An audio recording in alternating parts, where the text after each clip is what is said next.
চোখ বেঁধে নিয়ে গিয়ে আমার হাঁটুর নিচে করে এইভাবে দিয়ে হাত বেঁধে আমাকে পিটায়। কিছুক্ষণ পিটানোর পর আমার বুকে আঘাত করে। বুকে আঘাত করার পর আমি যখন পানি খেতে চাই আমাকে পানি খেতে দেয় না, বলে প্রস্রাব করে খা।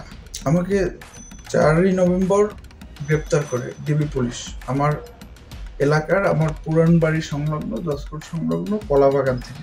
গ্রেপ্তার করার পরে আমাকে ডিবি পুলিশ ঘণ্টাখানেক ডিবি কার্যালয়ে রাখার পরে থানায় সোপর্দ করে। থানায় নেওয়ার ঘণ্টাখানেক পর তখন আমাকে চোখ বেঁধে আমার পিছনে হ্যান্ডকাপ পরিয়ে যে কোনো একটা রুমে নিয়ে আমাকে মারধর করে, জিজ্ঞেস করে তোদের নেতারা কোথায়, তারেক রহমান টাকা পাঠাইছে, সেই টাকা কোথায়, টাকা পাইছে, এসব জিজ্ঞেস করে। পরের শেষে আমাকে যখন গারদে পাঠায় তখন আমার কাছে জিজ্ঞেস করে তোর অস্ত্র কোথায়। পরবর্তী আমার স্বীকৃতি জানালে আমি বলি যে আমি ছাত্র রাজনীতি করি, আমার কাছে কোনো অস্ত্র নাই, আমি অস্ত্র রাজনীতি করি না। পরের দিনে সকালে আবারও আমাকে ওই একই অবস্থায় নিয়ে আমাকে মারধর করে এবং আমার কাছে জিজ্ঞেস করে তোর অস্ত্র কোথায়। মারধর করে আবারও আমাকে গারদে পাঠায়। গারদে পাঠিয়ে বলে তোর স্বীকার করবি, এনে সময় দিলাম, স্বীকার কর কোথায়। আমার সাথে থাকা গারদের আসামিরা আমাকে খাবার দিতেও দেয় না। তাদের সাথে যে খাবার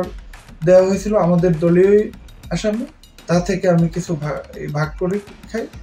পরবর্তীতে তাদেরকে কোর্টে চালান করে দেয়। কোর্টে চালান করে দেবার পরে আমাকে চোখ বেঁধে নিয়ে গিয়ে আমার হাঁটুর নিচে করে এইভাবে দিয়ে হাত বেঁধে আমাকে পিটায়।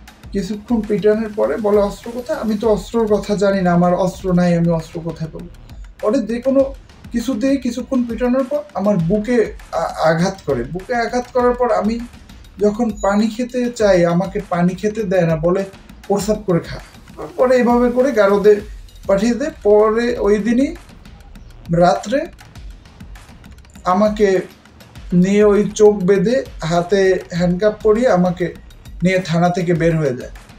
থানা থেকে বের হয়ে গিয়ে গাড়ি প্রায় 10 মিনিট চলার পরে আমাকে এক জায়গায় নামায়। অনেক লোকের উপস্থিতি টের পাই। আমাকে হাঁটিয়ে একটি রাস্তা থেকে আমাকে নিচে নামানো হয়। আমি লতা পাতা পায়ে অনুভব করি, তো বুঝতে পারি যে কোনো বাগানে নিয়ে গেছে। তখন আমার চোখ আমাকে যখন নামায় তখন আমি বলতেছি যে আমার কেমন জানি ভয় লাগতে শুরু করেছে, কারণ প্রত্যেকটা মানুষেরই তার জীবনের প্রতি মায়া আছে। আমি তখন বলি যে আমার বিধবা মাতা আছে, আপনাদের যদি খারাপ কোনো উদ্দেশ্য থাকে আমাকে তার সাথে একটু কথা বলতে দেন। তখন তারা দেয় না। পর কিছুক্ষণ পর আমার চোখটা খুলে দেয়। চোখটা খুলে দেওয়ার পর আমি দেখি আমার পুরান বাড়ির কবরস্থানে আমাকে। তখন তারা অস্ত্র খোঁজার নাটক করে কিছুক্ষণ খোঁজাখুঁজি করার পরে কোনো বলে কোন জায়গায় রাখছিস।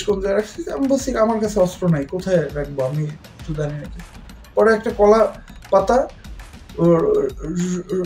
করে দেখিয়ে বলে এইটা সরা, কলা পাতাটা সরা। কলা পাতাটা তো আমি সরাতে চাইলে পরে তারা সরাই বলে যে এইটা কি বের করে, একটা প্যাকেট বের করছে, প্যাকেট বের করে বলে এইটা খোল। আমি আর নিজ হাতে খুলি না, তাদের লোকজনই ওটা খুলে দেখি একটা রিভলভার। তো এটা দেখার পরে আমি ওটা আমার হাত থেকে আর ধরি না। পরে তারা তাদের একটি ব্রিফকেসের উপরে রেখে আমাকে ওই রিভলভারের আমার সহ ছবি তোলার পর আবার আমার হ্যান্ডকাপ করিয়ে আমার চোখ বেঁধে ফেলে ওইখানে বসে আমাকে গালাগালি করে এবং মারধর। অস্ত্র নাকি তোর কাছে নাই, তাহলে এই অস্ত্র কোথা থেকে পেলি। তখন আমি নির্বাক হয়ে গেছি, আমি কোনো কথা বলতে পারি না। পরে যখন ওরা থামলো, পরে আমি বললো যে তোরা মেরেই ফেলবো। পরে আমি বলছি যে আমাকে মেরে ফেলার আগে আমার বিধবা মা অসুস্থতার সাথে একটু আমার কথা বলতে দেন প্লিজ। তারা কথা বলতে দেয় না। আমি মনে করছি হয়তো আমাকে মেরেই ফেলবে।